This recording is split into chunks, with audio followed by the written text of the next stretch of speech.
you are recovering from your hip fracture, it's time to start thinking about the next step in protecting your bones. In this short video, we'll talk about one important thing you can do to strengthen your bones and help prevent a fracture in the future.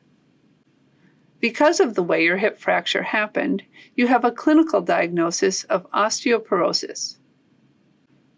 Our bones are constantly breaking down and rebuilding.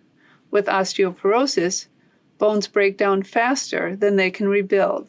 They get thin and weak, which means they can break easily, just like you experienced with your recent hip fracture.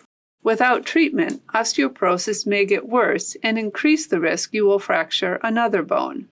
We know that patients who had a fracture of the hip are at higher risk for having a second fracture with low trauma, called a fragility fracture. Fractures most often caused by osteoporosis are in the hip, spine, and wrist. We know that 1 in 4 patients who've had a hip fracture will have another fracture in the next 2 years. The good news is zoledronic acid is a medicine that can significantly reduce your risk of another fracture. In addition, patients who receive zoledronic acid can live longer after a hip fracture.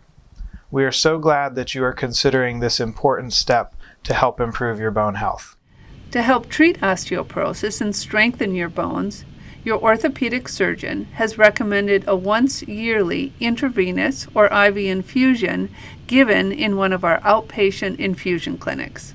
You can drive yourself here to clinic, but we do advise that if you have any difficulties to have someone to drive you. The infusion can take 45 minutes, but you can expect to be here at least an hour and a half. We'll offer you a blanket as well as some snacks, and you will have access to the TV if you so desire to use during your infusion.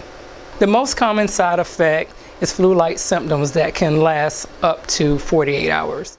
Thank you for taking the time to watch this important video and learn about one thing you can do to strengthen your bones and lower the chances of fracturing a bone in the future.